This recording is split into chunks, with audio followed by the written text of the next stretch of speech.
പോലുള്ള പദ്ധതികൾ മുന്നോട്ട് കൊണ്ടുപോകാൻ ദൈവം അനുഗ്രഹിക്കട്ടെ. ഇതുപോലെ ഇവിടെ കൂടിയിരിക്കുന്നവർ മാത്രമല്ല, ഇവിടെ വരാൻ സാധിക്കാത്തവർക്കും കൂടെ ഈ സന്ദേശം നൽകി അവരെയെല്ലാം ഇതിൽ അംഗങ്ങളാക്കി തീർക്കാനും ഈ സഹോദര പദ്ധതിക്ക് സാധിക്കട്ടെ. അതിനുള്ള എല്ലാ ഭാവങ്ങളും നേർന്നുകൊണ്ട് ആശംസിക്കുന്നു. നന്ദി, നമസ്കാരം. വന്യ സ്വാമിജിയുടെ വാക്കുകൾ അദ്ദേഹം ജീവിതത്തിലൂടെ പ്രാവർത്തികമാക്കുന്നവ തന്നെയാണ്. ഈ കൂടിവരവിന് അദ്ദേഹം ഇവിടെ കൂടി വന്നിരിക്കുന്ന ഏവരും അദ്ദേഹത്തിന് ആദരവർപ്പിക്കുന്ന സന്ദർഭമാണ്. പരിശുദ്ധ ബാവ തിരുമനസ്സുകൊണ്ട് സ്വാമിജിക്ക് ഈ കൂടിവരവിൻ്റെ പേരിൽ ആദരവ് സമർപ്പിക്കുന്നു. നാം കാത്തിരുന്ന നിമിഷം സമാഗതമായിരിക്കുന്നു. നമ്മെ സംബന്ധിച്ച് ഏറ്റവും അഭിമാനമുള്ള ഒരു വ്യക്തിത്വം നമ്മോടൊപ്പമുണ്ട്. നിരണം പള്ളി ഇടവകാംഗമാണ്, മലങ്കര സഭയുടെ പുത്രനാണ്, ഏറ്റവും ആരാധ്യനായ ശ്രീ KG മർക്കോസ്. മലങ്കര സഭയുടെ, പരിശുദ്ധ സഭയുടെ ആദരവ് പ്രശസ്ത പിന്നണി ഗായകൻ കൂടിയായ അദ്ദേഹത്തിന് ഇപ്പോൾ സമർപ്പിക്കുന്ന സന്ദർഭമാണ്. 100-ലധികം സിനിമകളിൽ ഗാനങ്ങൾ ആലപിച്ചിട്ടുള്ള അനുഗ്രഹീത കലാകാരൻ, 15,000-ഓളം ഡിവോഷണൽ സോങ്സ് ആലപിച്ചിട്ടുള്ള, മലയാളികളുടെ മനസ്സിൽ ചിരപ്രതിഷ്ഠ നേടിയ കലാകാരൻ. നമുക്ക് അഭിമാനിക്കാം. അദ്ദേഹത്തിന് ഇപ്പോൾ പുരസ്കാരങ്ങൾ നൽകുകയും ആദരവ് സമർപ്പിക്കുകയും ചെയ്യുന്ന സന്ദർഭമാണ്. പരിശുദ്ധ ബാവ തിരുമനസ്സിൽ നിന്ന് ആദരവ് ഏറ്റുവാങ്ങുന്നതിനായി ബഹുമാനപൂർവം ശ്രീ KG മർക്കോസ് അവറുകളെ ക്ഷണിച്ചുകൊള്ളുന്നു.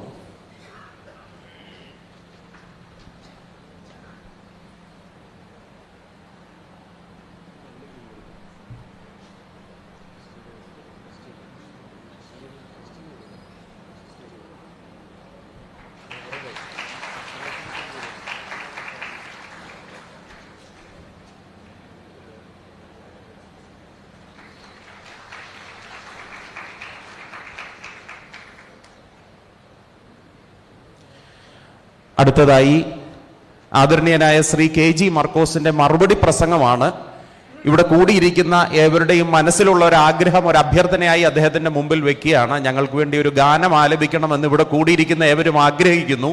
അങ്ങയോട് അഭ്യർത്ഥിക്കുന്നു. മറുപടി പ്രസംഗത്തിനായും ഒരു ഗാനത്തിനായും അങ്ങയോട് അഭ്യർത്ഥിക്കുന്നു.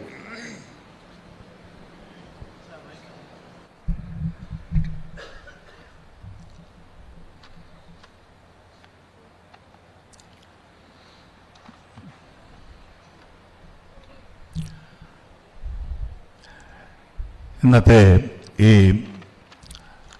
നമ്മുടെ ഏറ്റവും ആരാധ്യനായിട്ടുള്ള അഭിവന്യ ബസേലിയോസ് മാർത്തോമ മാത്യൂസ് തൃതീയൻ കാതോലിക്ക ബാവയുടെ സ്വപ്ന പദ്ധതിയായിട്ടുള്ള സഹോദരൻ പദ്ധതിയിലെ അധ്യക്ഷനാവുന്ന അഭിവന്യ ഡോക്ടർ യുഹാനോൻ മാർ ക്രിസോസ്റ്റമോസ് മെത്രാപ്പൊലീത്ത,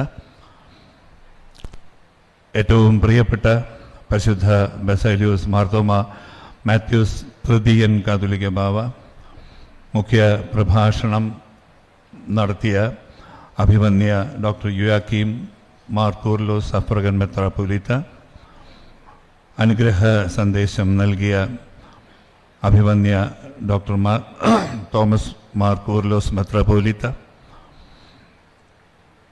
പ്രിയപ്പെട്ട സ്വാമി നിർവണ്ണാനന്ദ വിവേകാനന്ദ മഠാശ്രം തിരുവല്ല, ഇന്നത്തെ പരിപാടിയിലെ ആശംസ പ്രസംഗം നടത്തുന്ന നമ്മുടെ അന്മായ ട്രസ്റ്റി ശ്രീ റോണി വർഗീസ് എബ്രഹാം, നിരണം ഭദ്രാസന സെക്രട്ടറി ഫാദർ അലക്സാണ്ടർ എബ്രഹാം, പ്രിയപ്പെട്ട നിരണം സെൻറ് മേരീസ് വലിയ പള്ളി വികാരി ഫാദർ ഷിബു തോമസ് ആമ്പല്ലൂർ, അതേപോലെ നമ്മുടെ ഏറ്റവും പ്രിയപ്പെട്ട association secretary advocate Biju Oommen അവറുകൾ, കൃതജ്ഞത പ്രകാശിപ്പിക്കുന്ന ഫാദർ ഡോക്ടർ തോമസ് വർഗീസ് അമയിൽ, മറ്റ് ഏറ്റവും പ്രിയപ്പെട്ട വൈദിക പ്രമുഖരെ, ഗുരുജനങ്ങളെ, സഹോദരി സഹോദരന്മാരെ, നമ്മുടെ പ്രിയപ്പെട്ട ബാബ തിരുമേനിയുടെ ഞാൻ ആദ്യമേ പറഞ്ഞു സ്വപ്ന പദ്ധതിയായിട്ടുള്ള സഹോദരൻ പദ്ധതിക്ക് വേണ്ടിയിട്ടാണ് ഇന്നിവിടെ നമ്മൾ അതിൻ്റെ 4ാം വാർഷികത്തിൻ്റെ ആവശ്യങ്ങൾക്കായിട്ടാണ് ഇവിടെ കൂടിയിരിക്കുന്നത്. പക്ഷേ ഈ കൂട്ടായ്മയിൽ ഈ പ്രത്യേക സന്ദർഭത്തിൽ നിരണം ഭദ്രാസനത്തിലെ അല്ലെങ്കിൽ നിരണം സെയിൻറ്റ് മേരീസ് വലിയ പള്ളിയിലെ ഇടവക അംഗമായിട്ടുള്ള എന്നെ ആദരിക്കണം എന്നത് ബാബയുടെ വലിയൊരാഗ്രഹമായിരുന്നു. അത് ഏറ്റവും പ്രിയപ്പെട്ട നമ്മുടെ ഭദ്രാസന അധിപൻ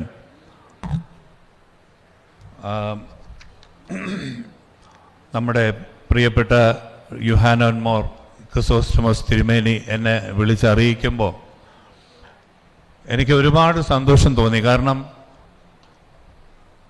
കഴിഞ്ഞ കുറേ വർഷങ്ങളായിട്ട്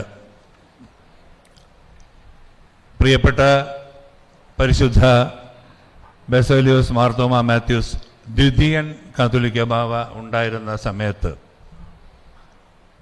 അദ്ദേഹത്തിന് എന്നെ വലിയ താല്പര്യമായിരുന്നു. കാരണം ഞാനന്ന് കൊല്ലത്ത് താമസിക്കുമ്പോൾ കൊല്ലത്ത് അരമനയുടെ അവിടുന്ന് 4ാമത്തെ വീട്ടിലാണ് ഞങ്ങൾ താമസിച്ചിരുന്നത്. അന്ന് അദ്ദേഹം കൊല്ലം ഭദ്രാസന അധിപനായിരുന്നു. അപ്പോൾ തിരുമേനിയെ പലപ്പോഴും ഞാൻ പോയി കാണുമായിരുന്നു. അവസരം കിട്ടുമ്പോഴൊക്കെ അദ്ദേഹത്തെ കാണുമായിരുന്നു. അപ്പോൾ അദ്ദേഹത്തിൻ്റെ സൗമ്യമായ ആ ഒരു ഇടപെടലും അദ്ദേഹത്തിൻ്റെ ആ രൂപവുമൊക്കെ എന്നും എൻ്റെ മനസ്സിലങ്ങനെ തെളിഞ്ഞു നിന്നിട്ടുള്ള ഒരു വ്യക്തിത്വമാണ്. അപ്പോൾ അദ്ദേഹമാണ് ആദ്യമായിട്ട് എന്നെ പരുമല പള്ളിയുടെ കൂദാശ സമയത്ത് 2ാമത്തെ കൂദാശ ചെയ്തപ്പോൾ അന്ന് ആദ്യമായിട്ട് എന്നെ സഭയുടെ വകയായിട്ട് ആദ്യമായിട്ട് ആദരിക്കുന്നത് അദ്ദേഹമാണ്. അതൊരു വലിയ പ്രചോദനമായിരുന്നു. കാരണം നമ്മുടെ സഭയിൽ നിന്ന് അറിയപ്പെടുന്ന ഒരുപാട് പേരുണ്ടായിട്ടുണ്ട്. പക്ഷേ ആ വ്യക്തിത്വങ്ങൾക്ക് അർഹിക്കുന്ന ഒരു പ്രോത്സാഹനമോ അല്ലെങ്കിൽ മറ്റു തരത്തിലുള്ള ഒരു സപ്പോർട്ടോ ഒന്നും ലഭിച്ചിരുന്നില്ല. അപ്പോൾ എപ്പോഴോ യാദൃശ്ചികമായിട്ട് അദ്ദേഹത്തിൻ്റെ അടുത്ത് ഇങ്ങനെ സംസാരിച്ചപ്പോൾ അദ്ദേഹമാണ് ആദ്യമായിട്ട് എന്നെ ഒരുപാട് പ്രോത്സാഹിപ്പിച്ചിട്ടുള്ള ഒരു വ്യക്തിത്വം. അത് പിന്തുടർന്ന് ഇപ്പം നമ്മുടെ തൃതീയൻ ബാവായും ആ ഒരു ആഗ്രഹം അദ്ദേഹത്തിൻ്റെ മനസ്സിൽ പോലും ഉണ്ടായിരുന്നിരിക്കില്ല, അറിഞ്ഞിട്ടുണ്ടാവില്ല. പക്ഷെ അദ്ദേഹം ഇങ്ങനെ വന്ന് ഒരാഗ്രഹം പ്രകടിപ്പിച്ചപ്പം സഭയുടെ വകയായിട്ട് ഇന്നത്തെ ഈ ദിവസത്തിൽ എന്നെ ആദരിക്കണം എന്ന് പറഞ്ഞപ്പോൾ സത്യത്തിൽ എനിക്ക് എന്താ പറയുക, സഭ അതായത് ഈ ലോകത്ത് മലയാളിയുള്ള എല്ലായിടങ്ങളിലും ഓർത്തഡോക്സ് മലങ്കര സഭയുടെ ഏറ്റവും പരമാധികാരിയായിട്ടുള്ള ആ വ്യക്തിത്വം അങ്ങനെ പറയുമ്പോൾ തീർച്ചയായിട്ടും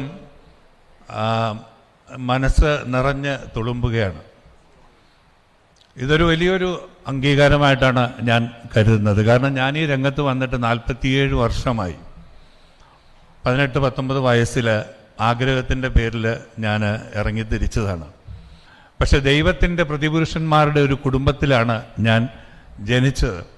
കഴിഞ്ഞ 4-5 തലമുറയായിട്ട് പനിക്കാമറ്റത്ത് എന്ന് പറഞ്ഞാൽ അറിയപ്പെടുന്ന ഒരുപാട് അച്ഛന്മാരുണ്ടായിരുന്ന, ഇപ്പോഴും അച്ഛന്മാരുള്ള ഒരു കുടുംബമാണ്. ആ കുടുംബത്തിൽ നിന്ന് എൻ്റെ അപ്പനും എൻ്റെ വല്യപ്പനും മാത്രമേ ഡോക്ടർമാരായി മാറിയിട്ടുള്ളൂ. ബാക്കി എല്ലാവരും തന്നെ ഇപ്പോഴും അച്ഛന്മാരും അതേപോലെ അധ്യാപകരും ഒക്കെയാണ്.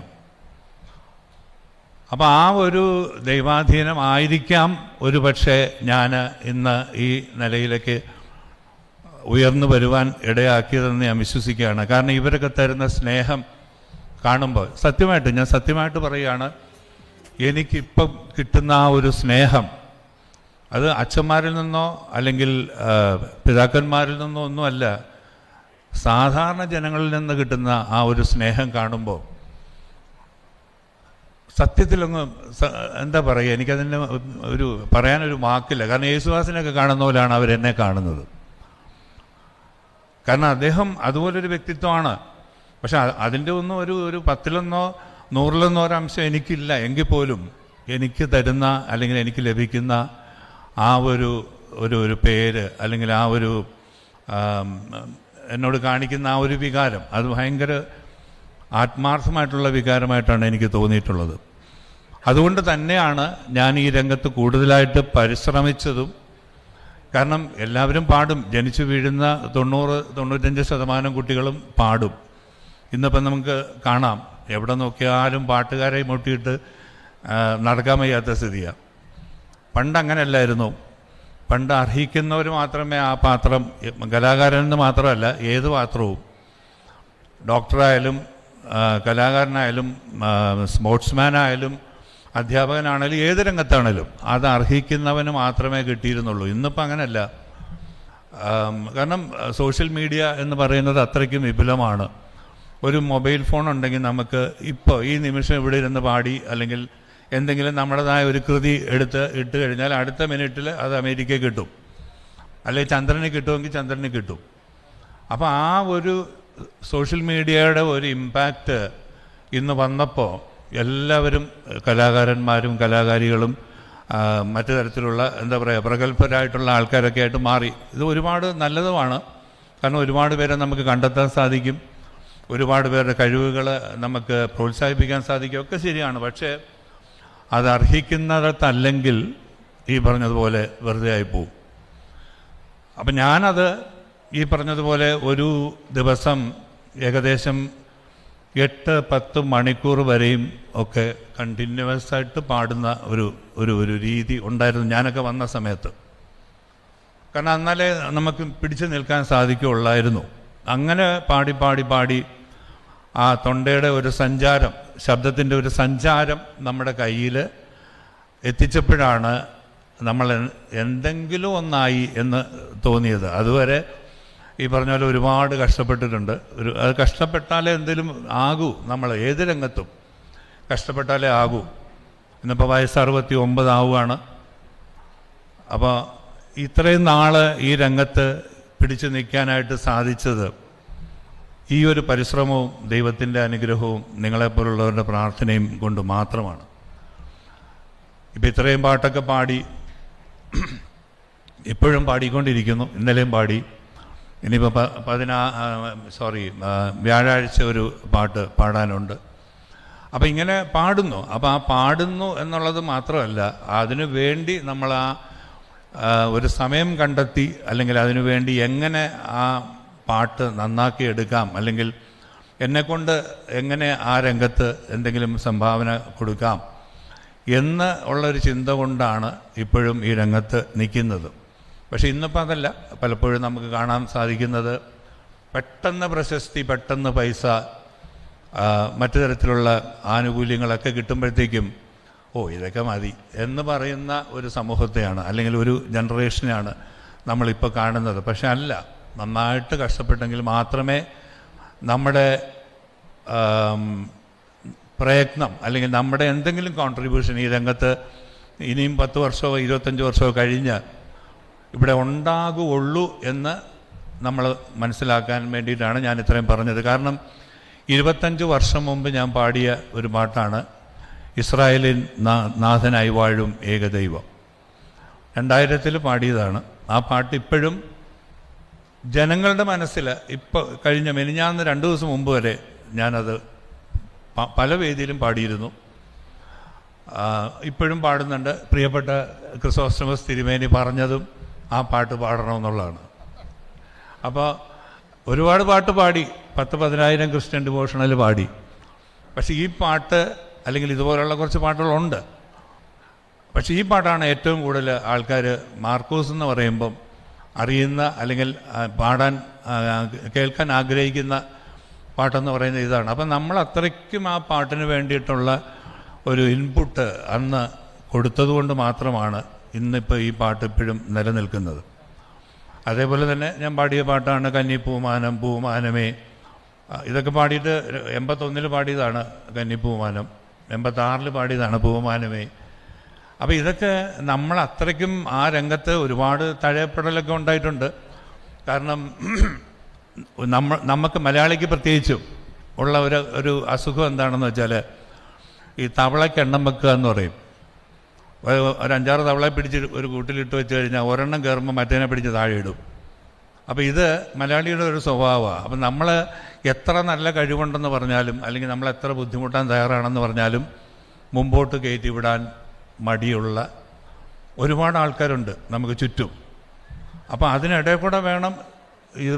ഞാൻ പറഞ്ഞില്ലേ, പാട്ട് മാത്രമല്ല, ഏത് രംഗവും ഇത് തന്നെയാണ്. രാഷ്ട്രീയമായാലും ഇത് തന്നെയാണ്, IAS-ലായാലും ഇത് തന്നെയാണ്, മറ്റ് ഏത് രംഗത്ത് പോയാലും ഇതൊക്കെ തന്നെയാണ്. കാരണം ഒരെണ്ണം കയറുമ്പോൾ മറ്റവൻ താഴോട്ട് പിടിച്ചിടും, ഇപ്പുറത്തുനിന്ന് വേറൊരെണ്ണം കയറുമ്പോൾ അവിടുന്ന് താഴോട്ട് പിടിച്ചിടും എന്ന് പറഞ്ഞാൽ ഈ തവളയ്ക്കെണ്ണം വെക്കാൻ ഇച്ചിരി പാടാണ്. അവിടുന്ന് ചാടി കയറിപ്പോയാൽ പിന്നെ അവൻ ഞാൻ പണ്ടേ പറഞ്ഞതല്ലേ പുള്ളി രക്ഷപ്പെടുമെന്ന് എനിക്കറിയാമായിരുന്നു, പുള്ളി രക്ഷപ്പെടും എന്ന് പറയുന്ന ഒരു രീതിയാണ് നമുക്കുള്ളത്. അപ്പം അങ്ങനെ ആരൊക്കെയോ കാലൊക്കെ പിടിച്ച് വലിച്ച് ഇപ്പോൾ ഇവിടം വരെ ആയി, ഇവിടം വരെ എത്തി കേട്ടോ. ഇനിയിപ്പോൾ കുഴപ്പമില്ല. അപ്പോൾ ആ ഒരു സന്തോഷത്തിലാണ് ഞാനിവിടെ നിൽക്കുന്നത്. ഏറ്റവും പ്രിയപ്പെട്ട തിരുമേനി പറഞ്ഞത് വിളിച്ചപ്പം വന്നല്ലോ എന്ന്. ഞാൻ പറഞ്ഞു, തിരുമേനി എവിടെ നിന്ന് വിളിച്ചാലും ഞാൻ വരും.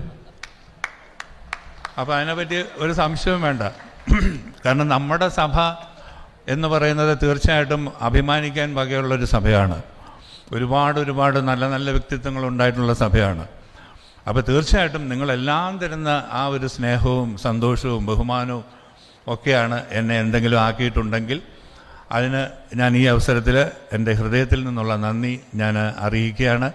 പ്രിയപ്പെട്ട തിരുമേനി എന്നെ ഇവിടെ വിളിച്ച് ആദരിച്ചതിൽ എനിക്ക് ഒരുപാട് സന്തോഷം. ഞാൻ പറഞ്ഞല്ലോ, എൻ്റെ ഹൃദയത്തിൽ നിന്നുള്ള ഒരു സന്തോഷമാണ് ഞാൻ അറിയിക്കുന്നത്. മാത്രമല്ല, ഇതെൻ്റെ ഇടവക പള്ളിയാണ്, ധർണം വലിയ പള്ളി എന്ന് പറയുന്നത്.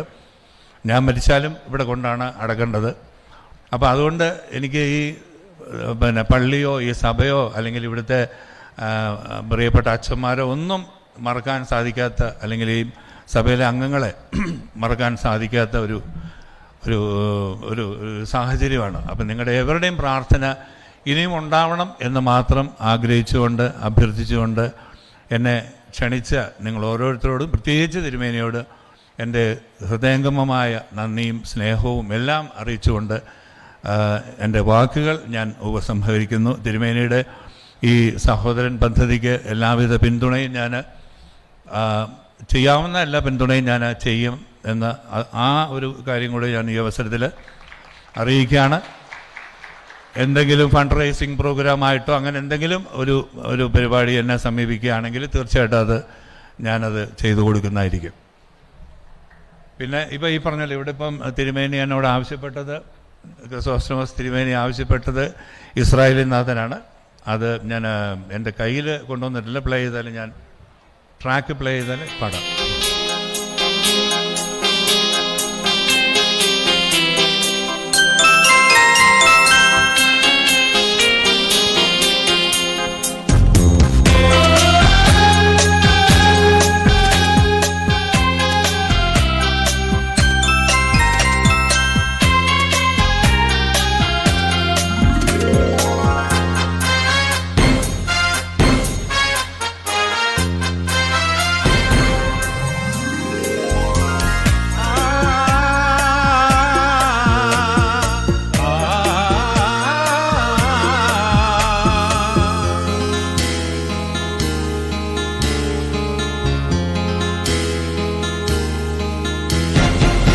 ഇസ്രായേലിൻ നാഥനായി വാഴും ഏകദൈവം,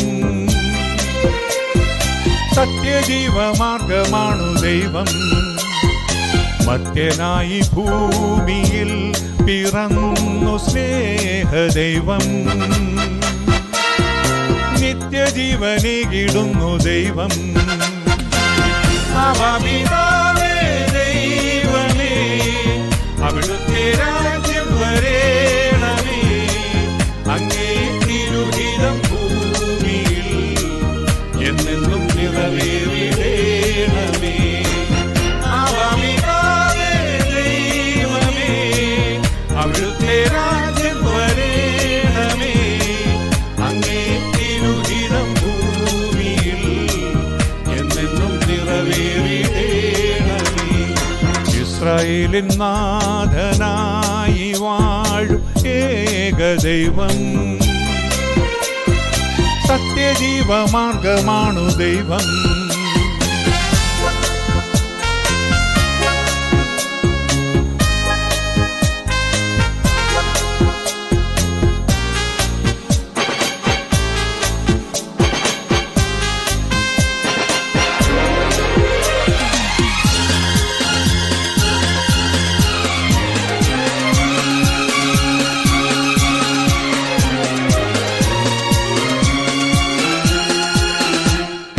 ചെങ്കടലിൽ നീ അന്നു പാത തെളിച്ചു, മരുവിൽ മക്കൾക്കായി മന്ന പൊഴിച്ചു. എരിവെയിലിൽ മേഘത്തണലായി, ഇരുളിൽ സ്നേഹനാളമായി. സീനായി മാമല മുകളിൽ നീ നീതി പ്രമാണങ്ങൾ പകർന്നേകി. ചെങ്കടലിൽ നീ അന്നു പാത തെളിച്ചു, മരുവിൽ മക്കൾക്കായി മന്ന പൊഴിച്ചു. എരിവെയിലിൽ മേഘത്തണലായി, ഇരുളിൽ സ്നേഹനാളമായി. സീനായി മാമല മുകളിൽ നീ നീതി പ്രമാണങ്ങൾ പകർന്നേകി.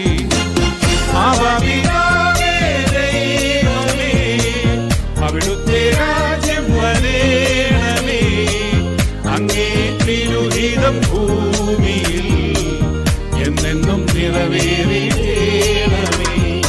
ഇസ്രായേലിൻ നാഥനായി വാഴും ഏകദൈവം, സത്യജീവമാർഗമാണു ദൈവം.